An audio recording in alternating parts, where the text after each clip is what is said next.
سێبەری قەلەبەرد لەسەر ئەڵمانە و تاڵە سوار.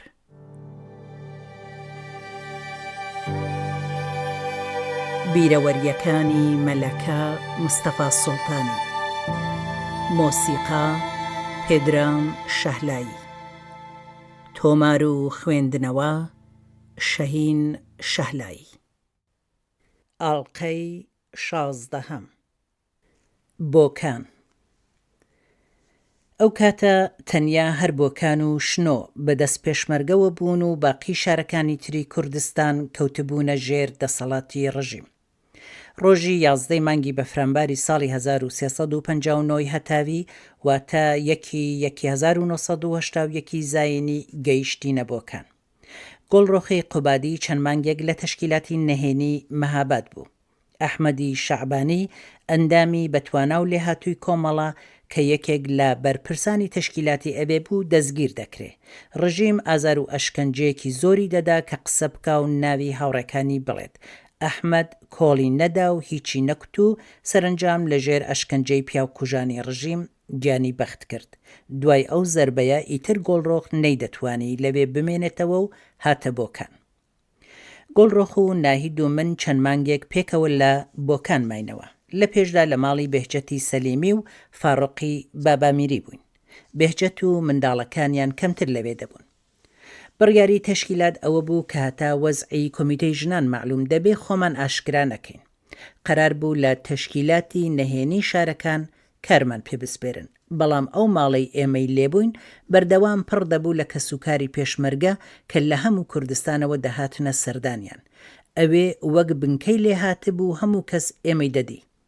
بەڕێوەبردنی ئەو بڕیاری تەشکیلات بەو شێوەیە ئیمکانی نەبوو. نەبوو خۆمان و نەتەشکیلات ئەو بڕیارەمان بە جددی نەگرت. زۆر جێگا و شوێن کە نەدەبوو بچین دەچوین. هاتوچۆی زۆرێک لە هاوڕێیان و ماڵی پێشمەرگەمان دەکرد، بۆ هێندێک ڕێوڕسمی ئاشکرای کۆمەڵەش دەچوین. دوای ماوەیەک ئێمەیان ناردە ماڵی حەلیم و عەلی فەتحی. ئەو بنەماڵەیە ژیانێکی زۆر سادەی پێشمەرگانەیان هەبوو. زۆریش لەگەڵمان مێهرەبان بوون. قەت ئەو هەموو دڵسۆزیەی ئەوانم لەبیر ناچێتەوە. زەحمەتی ئێجگار زۆریان بۆ کێشاین. ئەوان تەنیا هەر ژوورێکیان هەبوو کە ئێمە ئەو چەند مانگە لەگەڵ حەلیم و فوئادی کوڕیان لەو ژوورەدا ژیاین. نەخۆمان دەرک و تێگەیشتنی ئەوەمان بوو و نەک کەس لە بیری ئەوەدا بوو کە چۆن دەبێ ئێمە چەند مانگ سەرباری ژیانی ئەو بنەماڵەیە بین. دوای ماوەیەکی زۆر چاوەڕوانی لە مانگی ڕەشەمەدا کۆبوونەوەی هاوبەشی کۆمیتەی ژنان و ناوەندی کۆمەڵە پێکات. عەبدوڵای موحتەدی هاتە کۆبوونەوەکە و هەموو ئەندامانی کۆمیتەی ژنان بەشدار بوون. کۆبوونەوەکە چەند ڕۆژی خایاند. ئێمە زۆر لەسەر گیر و گرفتەکانی ژنان بەگشتی و ژنانی چالاک و هەڵسوڕاوی ناوڕێزەکانی کۆمەڵە بە تایبەت قسە و باسمان کرد و ئەویش سەبارەت بە بایەخ نەدان و کەمتەرخەمی لە ئاست مەسەلەی ژنان ڕخنەی لە خۆیان گرت و کوتی ئەگەر من لە ئاوا هەلومەرجێکدا بوایم ئەو تەشکیلاتەم بەجێ دەهێشت. ئاکامی ئەو کۆبوونەوەیە وەک نووسراوەیەک لە گۆڤارێکی ناوخۆیی کۆمەڵەدا بڵاوکرایەوە. لەو کۆبوونەوەیەدا بڕیاردرا کۆمیتەی ژنانی کۆمەڵە هەڵوەشێتەوە و ژنان لە بەشە جۆراوجۆرەکانی تەشکیلاتدا کاریان بدەنێ و تا ئەو جێگایەی ئیمکانی هەبێ لە تەشکیلاتە نەهێنیەکانی شارەکان ڕێک بخرێن. بەو پێیە پەروینی نەودینیان، نەسرینی زەکەریای و مونیرەی مەحبوبی لە تاران مانەوە. تەلعەتی خالیدی ناردرا بۆ تاران، فەهیمەی قوتبی بۆ سنە، گۆڵڕۆخی قوبادی بۆ مەهاباد، ناهیدی محەممەدی بۆ سەقز، جەمیلەی ڕەحیمی بۆ تەورێز و قەرار بوو منیش بچمە شنۆ کە ماجدی برامگیرا و بەو بۆنەوە چوونی من سەری نەگرت. دوای ئەو کۆبوونەوەیە من دەمهەویست بۆ دیداری ماجد بچمە تەورێز. داوام لە تەشکیلات کرد یارمەتیم بدەن و بەڕێمکەن. لە وەڵامدا کوتیان ماجد ماوەیەکە دەستگیر کراوە. بەو خەبەرە تووشی نیگەرانی و بێقەراری بووم. زۆر دەترسام شتێکی بەسەر بێت. لەگەڵ گۆڵڕۆخ و ناهید چووینە تەورێز. ڕۆیشتنەکەمان زۆر ناشیانە بوو. تەشکیلات ئیجازەی پێدا بووین بەڵام کەس پرسیاری نەکرد چۆن و بە چ وەسیلەیەک دەچن. پێشتر 3 شناسنامەمان لە کەسوکاری پێشمەرگە وەرگرتە بوو بەبێ ئەوەی هیچ پەیوەندێک لە نێوان شناسنامەکاندا هەبن ڕێکەوتین. مەسیری ڕێگاکەمان لە پێناسەکانمان خراپتر بوو. ئەو دەم ماشینی ڕاستەوخۆ لە بۆکان بۆ تەورێز نەبوو. ئێمە 3 کەس بووین کە هیچ چەشنە ئاشنایەتیەکمان بە ناوچەکەوە نەبوو، تەنانەت لەهجە و جلوبەرگیشمان فەرقی هەبوو. دێ بەدێ کەوتینە ڕێ. ئێوارەیەک لە ناوچەی مەهاباد لەم دێ بۆ ئەو دێ لە ڕێگادا بووین کە تووشی محەممەدی خوسرەوی زاکرۆس بووین. ئەو لەگەڵمان هات و چووینە ئاوایی ئیندرقاش. شەوێک لەوێ ماینەوە و ڕۆژی دوایی بە مەهاباد و ورمێدا چووینە تەورێز بۆ ماڵی جەمیلەی ڕەحیمی و عومەری ئیلخانی زادە. لە تەورێز چەند ڕۆژێک ماینەوە. هەوڵی زۆرمدا بچمە دیداری ماجید. بەرپرسانی تەشکیلاتی تەورێز کوتیان کە ماجید وەک تورک و خەڵکی بناو خۆی ناساندووە. نەشناسنامەی وام هەبوو نەدەشمزانی بە تورکی قسە بکەم. ئەوە ڕیسکێکی گەورە بوو کە پاسدارەکان ماجید بناسن و ئاشکرا بێ. مەجبور بووم قسەی ئەوان قبول بکەم و ددان بە جەرگمدا بگرم. لەبیرم نییە بۆچی لە تەورێزەوە چوینە تاران. ئەوە جێی سەرنجە ئێمە کە لە ناو پێشمەرگەوە چووبووین بۆ دیداری هاوڕێکانمان زۆر ئاسانمان گرت بوو. هیچ کام لە ئێمە یاسای نەهێنیکاریمان بەڕێوە نەدەبرد و ئەوەش کەم تەرخەمی کەسەکان نەبوو، بەڵکو سیستمی فکری تەشکیلاتەکە وابوو هەمومانی دەگرت بوو. هەڵبەت زۆری نەخایاند کە زەربەی زۆر قورسمان لێکەوت. دەیان کەس گیران و ئازار و ئەشکەنجە دران و زۆر کەسیش تیرباران کران. ماوەیەک لە تاران لە ماڵی برای یەکێک لە هاوڕێیان بووین. زۆر مێهرەبان و پێمانەوە ماندوو بوو. کۆنگرەی دووهەم. بە پێویستی دەزانم کە لە پێشدا بە کورتی لە پێشینەکانی کۆنگرەی دوو واتە دەستگیرکران و زیندانیکرانی کادرەکانی کۆمەڵە کەشوهەوای ناوەوە و دەرەوەی زیندان و کۆنگرەی یەکەمی کۆمەڵە بدوێم. کۆمەڵە ساڵی 1353 هەتاوی واتە 1974 زاینی زەربەی قورسی لێکەوت و زۆربەی ئەندامانی ڕێبەری و کادرەکان دەستگیر و زیندانی کران. هەمویان لە بەرامبەر ئازار و ئەشکەنجەی ساواک و پۆلیسی ڕژیمی پاشایەتیدا خۆڕاگریەکی کەمبێنەیان کرد و نەهێنیەکانیان نەدرکاند و لە خۆبردووانە ئەو قۆناخەیان تێپەڕاند و هەمویان بە 3 تا 12 ساڵ زیندان حکم دران. ئەوان لە زیندانی قەسری تاران پێکەوە دەبن. لەوێ لە ناو خۆیاندا هێندێک ناکۆکی و جیاوازی بیرروبۆچوونیان لەسەر شێوەی کاری تەشکیلاتی و چۆنیەتی دەست بەسەرکرانیان هەبووە. سەرەڕای دەسەڵاتی ساواک لە ناو زینداندا کاک فواد دەوری سەرەکی گێڕاوە بۆ تەبایی، دوور نەکەوتنەوە و لێک نەترازان لە ناو خۆیاندا. هاوڕێیانی دەرەوەی زیندان بە شێوەیەکی تر هەمان گرفتیان بووە. کاک فواد دوای 4 ساڵ لە زیندان 1353 تا 1357 هەتاوی واتە 1974 تا 1970 زاینی ئازاد دەبێ و زۆر زوو لە گۆڕانکاریەکان و قۆناغی بزوتنەوەی عەداڵەتخوازی خەڵک ئاگادار دەبێ.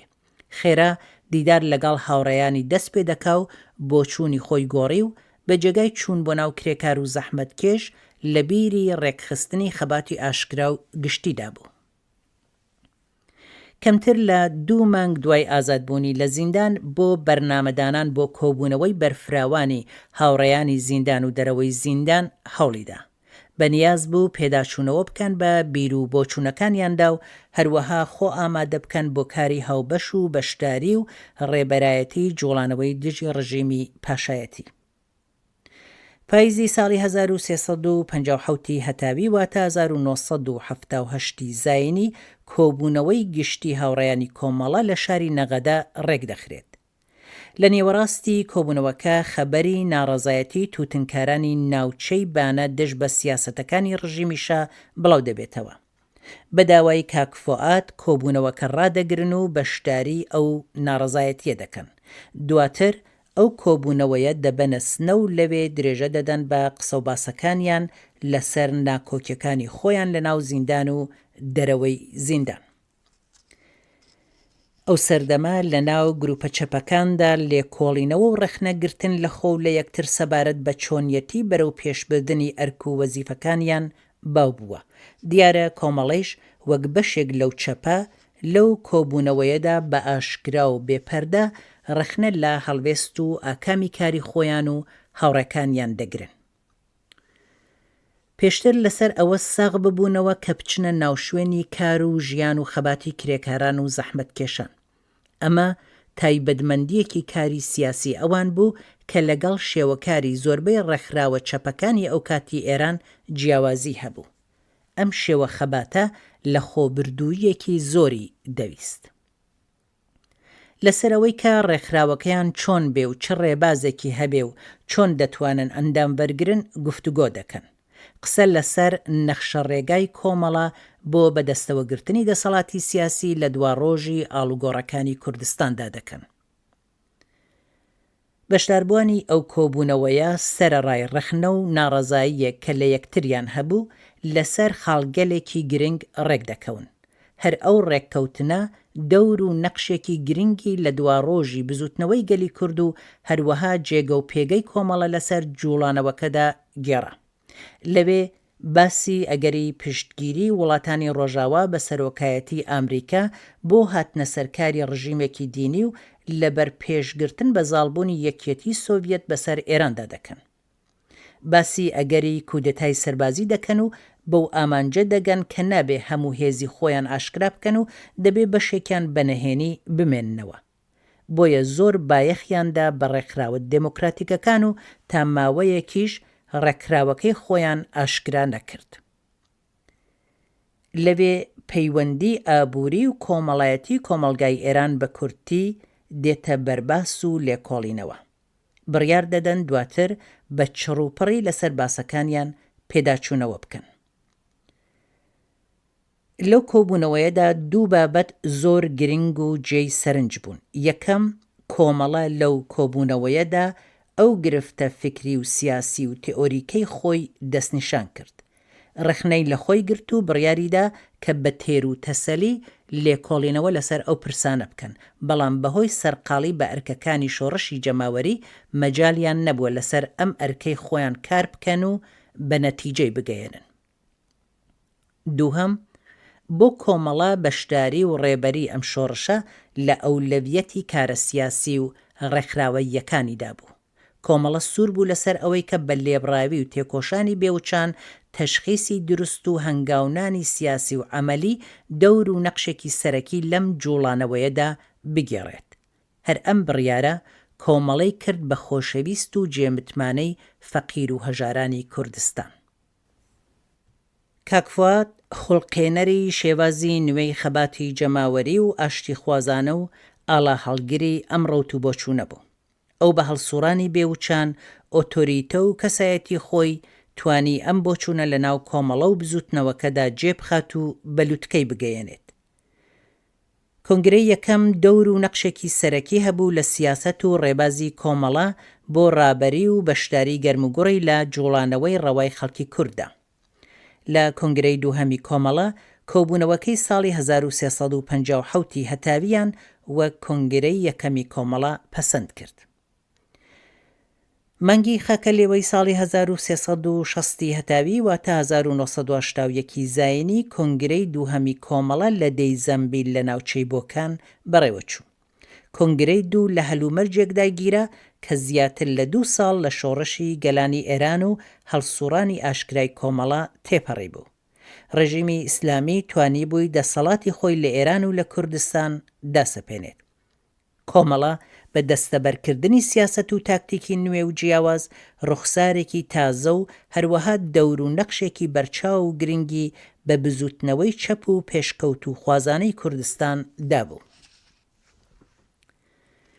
پێکێنانی ڕێکخراوە دموکراتیک و جەماوەریەکان وەک بنکە و جەمعیەتەکان، شورای گەڕەکەکان، یەکێتی کرێکارانی بێکار، یەکێتی جوتیاران، یەکێتی ژنان و هیتر شێوازی خەباتی کوردەواری گۆڕی و کردیە جوڵانەوەیەکی بەرینی کۆمەڵایەتی. بە بەراورد لەگەڵ مێژووی جوڵانەوەکانی گەلی کورد لە هەموو بەشەکانی کوردستان، گۆڕانکاریەکان زۆر گەورە و سەرنجڕاکێش بوون. ئەم ئاڵوگۆڕانە بۆ هەموو لایەنەکانی بەشدار لەو خەباتەدا بە دۆست و دوژمنەوە ڕوون و ئاشکرا بوو. کۆمەڵە ببووە هێزێکی جێمتمانەی بەشێکی بەرچاوی هەژاران و بێبەشانی کوردستان. بەشێکی زۆر لە کرێکاران، ژنان، ڕووناکبیران، هونەرمەندان، خوێندکاران و زوڵم لێکراوان ڕزگاری خۆیان لە سیاسەتەکان و کردەوەی کۆمەڵەدا دەبینیەوە. بەهای ئەم سەرکەوتنانە بۆ کۆمەڵە زۆر گران بوو، بە وتەیەکی تر کۆمەڵە بە قیمەتێکی سەنگین دەستکەوتەکانی وەدەستهێنا بوو. دەیان کادری لێهاتوو، ڕێبەری لێزان و کارامەی وەک حەمەحسێنی کەریمی و کاک فوادی لەدەستا کە هەرگیز قەرەبوون نەبوونەوە و بۆشایی ئەوان هەتا دەهات زۆرتر دەبیندرا و ئێستاش دەبیندرێ. 24 گوڵانی ساڵی 1359 هەتاوی واتە 14 پێنجی 1970 زاینی نامیلکەیەکی ناوخۆیی بە ناوی دیدگاهی 1 و 2 لە چاپدرا.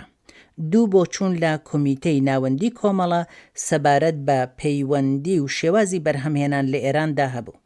بۆچوونی یەکەم سەعیدی یەزدیان ساعیدی بەتەندروست و ئیرەجی فەرزاد نووسی بوویان و بڕوایان وابوو کە سەرمایەداری لە ئێران بە تەواوی زاڵ نەبووە و پاشماوەی دەرەبەگایەتی هێشتا ماوە.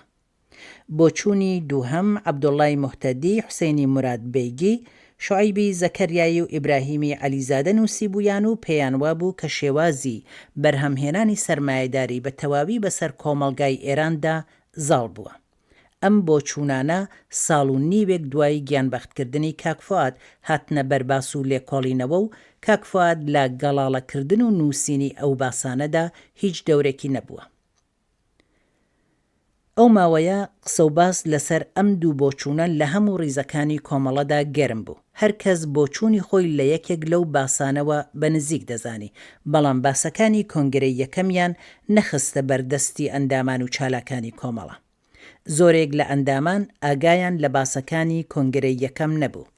هەروەها لە نەبوونی کاک فواد و بە پێی پلانی داڕێژرا و توانیان بە ئاسانی وەرچەرخانێکی بەرچاو بەسەر ڕێبازی کۆمەڵەدا بێنن و بە تەواوی بیگۆڕن و لە کۆنگرەشدا پەسەندی بکەن. ئیرەجی فەرزاد لە دیدار و توێژ لەگەڵ براکانم ڕەزا و حیشمەت کوتی کۆنگرەی دووی کۆمەڵە دادگایکردنی فواد بوو، بەڵام خۆی لەوێ نەبوو. بۆچوونی دووهەم بە سەرۆکایەتی عەبدوڵڵای موحتەدی پێش کۆنگرەی دوو خۆیان ئامادە کردبوو کە ئەگەر لە کۆنگرەدا بەڕێکەوتن نەگەن، ئەگەر 20 کەسیشیان لەگەڵ بێ جودا ببنەوە. حوسێنی مورادبێگی لە کتێبەکەی تاریخی زندەیە کوردستان چەپ و ناسیۆنالیزمدا باسی ئەو پلانەی کردووە. عەبدوڵڵای موحتەدی پێشتر وەک خۆی و تاکە کەس نەک وەک بەرپرسێکی کۆمەڵە بۆچوونی خۆی بەنامە بۆ هاوڕێیانی بەشی نەهێنی لە شارەکان ناردبوو. هەڵوێستی کۆنگرەی دوو سەبارەت بە بزوتنەوەی ڕزگاری خوازی کوردستان ناڕەوا و دوور لە واقعیەت بوو. بە پێی پەسەندکراوەکانی کۆنگرەی دوو کۆمەڵە خۆی لە جوڵانەوەی ڕزگاری خوازانی کوردستان بێخاوەن دەکا. کۆنگرەی دوو ڕێکخستنی کرێکارانی سەنعەتی ئێران بە ئەرکی کۆمەڵە دادەنێ. دوای ماوەیەک هەم ڕێبەری کۆمەڵە لەم هەڵەیە گەیشتن و هەم هێندێک لە ڕێکخراوە سیاسی و چەپەکانی ئێران ڕەخنەیان لەو بۆچوونە گرت. کۆمیتەی ناوەندی لە کۆنفرانسی شەشەمدا کە لە دەی عیلمابادی ناوچەی بۆکان گیرا بڕیارەکانی کۆنگرەی دوویان ڕاست کردەوە. چوون بە پێشوازی گیرروگرفتە سیاسی و کۆمەڵایەتیەکان لە ناو خەڵکی شار و دێهاتی کوردستان و ڕێکخستنی ئەو جوڵانەوانە بە پۆپۆلیزمدانرا و لە ڕێزی یەکەمی لیستی ئەرکەکانی کۆمەڵەدا نەما. نوێنەرانی ئەم بۆچوونە بە زەقکردنەوەی باسی سەرمایەداری بوونی ئێران و کوردستان و ئەوەی کە دژایەتی کار و سەرمایە سەرەکیترین گرفتی سیاسی کۆمەڵایەتی کۆمەڵگەی ئێرانە، ئەویش لە کۆمەڵگای کوردستاندا کە بە ئەنقەز لە دواکەوتوویدا ڕاگیرا بوو، ڕێگا لە گەشەی سەنعەتی و ئابوووریەکەی گیرا بوو. هەموو پرس و گرفتە سیاسیەکانی تری ناو کۆمەڵگا وەک ستەم لە ژنان و ستەمی ملی لە میلەتانی ژێردەستی ئێرانی دەخستە پەراوێزەوە و بایەخی پێویستی پێ نەدەدان. جگە لە هێمەتی بەرزی هێزی پێشمەرگەی کۆمەڵە بۆ چالاکی نظامی، بایەخی پێویست بەتایبەت لەلایەنی نەزەری و سیاسی و ستراتژیکەوە بە جوڵانەوەی ڕزگاری خوازانی کوردستانیش نەدرا و پەراوێزخرا. لە کردەوەدا جوڵانەوەی ڕزگاری خوازی کوردستان کرا بە پاشکۆی جوڵانەوە و ڕاپەڕینی سەراسەری دامرکاوی ئێران لە ساڵی 1357 هەتاوی واتە 1970 زاینی. تا ڕادەیەکی زۆر ئەو تێۆریانە لە بڕیارە پەسەند کراوەکانی کۆنگرەی دووهەموو لە وتاری شوعەیبی زەکەریایی لە کۆنگرەی دوودا کە لە گۆڤاری پیشڕۆوی فارسی لە ژێرناوی ئەس کۆنگرەیە یەک تا کۆنگرەیە دۆ لە کۆنگرەی یەکەوە تا کۆنگرەی دوو بەڕوونی گەڵاڵە کراون. ئەو بۆچوونە کەمتر بایەخی بەڕێکخستنی خەباتی جەماوەری دەدا و زۆرتر کاری تێئۆریکی کردە کاری هەرە پێویست، نەک هەر بۆ چەند کادری لە هاتووی کۆمەڵە بەڵکو وەک کاری هەرە پێویستی سەرتاخواری تەشکیلات. دوای گیانبەختکردنی کاک فواد چەند کەس لە هاوڕێیانی ناوەندی ئەو کاتی کۆمەڵە ساعیدی وەتەندوست، دکتۆر سەعیدی یەزدیان، تەیب عەباسی ڕوحوڵڵاهی و ئیرجی فەرزاد خۆیان زیاتر لە شێوەکارێک کە کاک فواد نوێنەرایەتی دەکرد بە نزیک دەزانی، بەڵام لە کۆنگرەی دووهەمدا لە خۆیان ڕانەدی و نەیانتوانی ئەو فکر و ڕێبازە داڕێژنەوە و نوێنەرایەتی بکەن.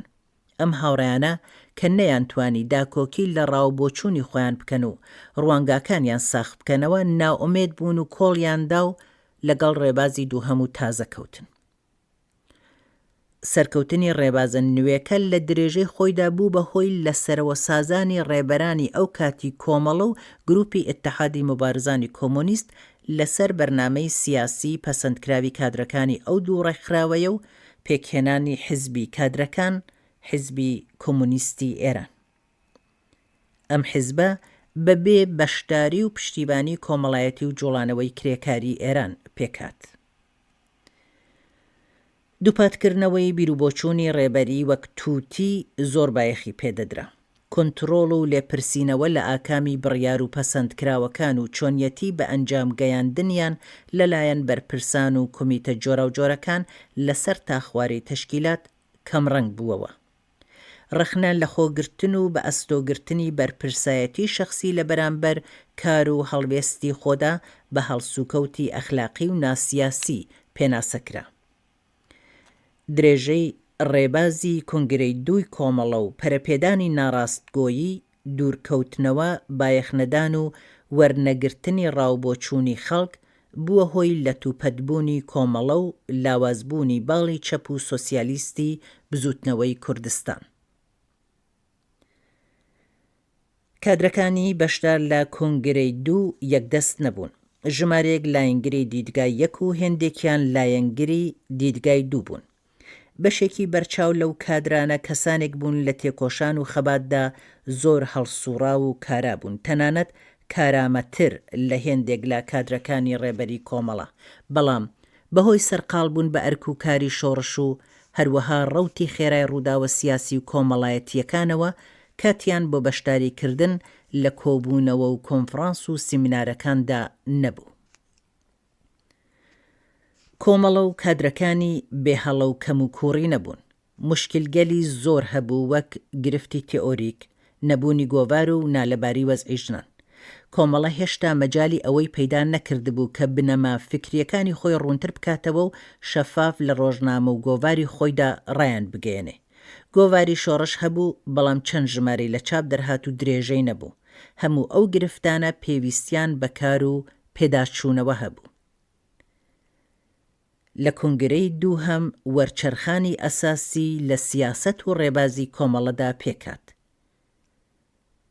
ڕێککەوتن لەگەڵ گروپێکی ڕۆشنبیری ئێرانی کە هیچ پێگەیەکیان لە ناو کرێکاراندا نەبوو، دامەزراندنی حیزبێکی بێبنەمای وەک حیزبی کۆمۆنیستی ئێران لە یەکترازان و لێکدابڕان و خەسارەتە گەورەکانی تر لە ساڵانی دواتردا ئاکامی ڕێباز و سیاسەتە نادروستەکانی کۆنگرەی دووهەمی کۆمەڵە بوون.